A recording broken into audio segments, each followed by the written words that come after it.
Here with Hofstra coach John Russo following a doubleheader split against league-leading Elon, a 4-1 win in the nightcap, previous a 7-0 loss in the opener. Just take us through the day, Coach. Listen, at the end of the day, we just teed it up with the best team in the CAA, and, I think we won 24 of 27 innings, and got to really commend the pitching staff today. 18 innings, only give up, one earned in 18 innings, and they're in the 18th inning of the day. Not only is their pitching staff vaunted, their offense is one of the best offenses in the league, and, got to really give it to the team to have two tough losses, in less than 24 hours, and to pull out the third one there. And, I thought we just had a great, character win. We have a great character team. Super proud to be their coach. How'd you guys come back? Because after almost a 3.5-hour game and some issues in the field, how'd you guys come back mentally and physically to take that final game? It was really tough. I think everything starts on the mound, and so Rue was really focused. He came out really hot. I think after the starting pitcher sets the tone like that, it's easy to kind of sink in.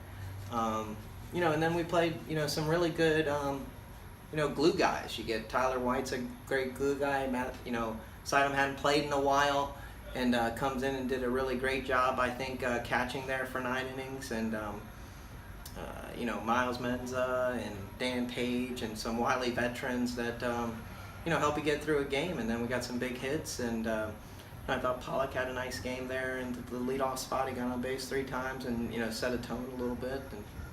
And, just a great team win overall. What did you say to the team after the game one? Really pitched as well as really can be pitched. And like you said, 4 hours lead to 7 unearned runs.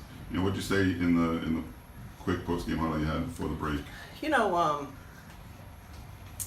The basic bottom line is this, is like, our margin for error isn't that great, and to have a 2-out error happened and whatever, but, I think Michael James did a good job of getting out of that. And then I think the bubble blew a little bit when, Walk and his batsman Walk or whatever, I think he just ran out of gas and just worked out a little bit poorly because, there he was close to get out of the inning a few times and hard to get somebody ready to get somebody in. And, I think the guys were understanding of how well we were playing, and we knew we had Rue on the mound.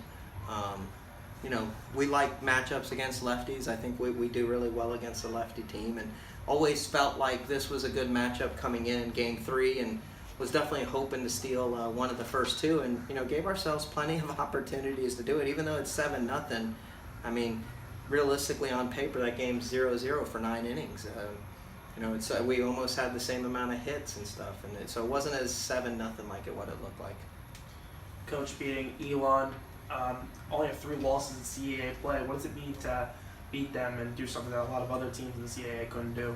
It tells you a lot about this club. I think the coaches from Elon, said it right, is, for 27 innings, our guys didn't have energy, and,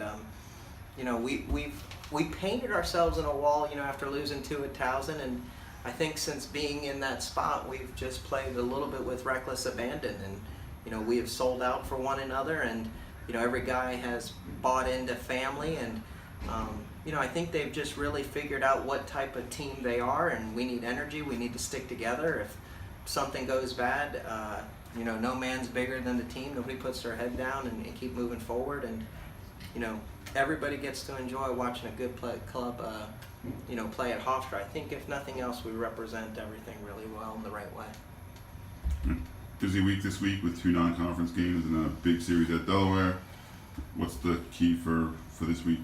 What I'm excited about is, you get to get some pitching that you hadn't seen in a little while. Like I was really liked Michael Miranda's outing today. I liked Kyle Skidmore, guys that hadn't pitched in a little while.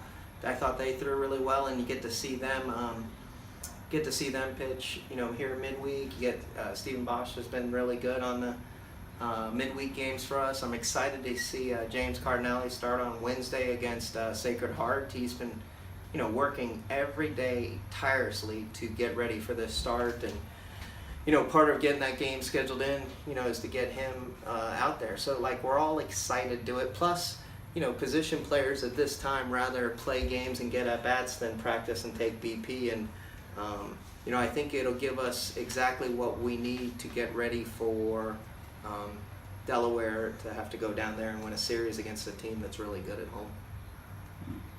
What's the team's mindset? Because they're right in the thick of things with a lot of teams fighting for a couple playoff spots. But what's the mindset of the team like? I haven't done the math on anything. I don't know how today's games have gone at all, but I'm gonna take a look at it obviously here either tonight or tomorrow and figure out what the math is. But just in our head, we're assuming we have to win the series at Delaware. We have to win the series at home against William Mary. But listen, after the Saturday game against Towson, would anybody have given us the shot? And so for us to be here and for this group to have fought back and done this, I wouldn't put anything past them. So I know this, we're tough.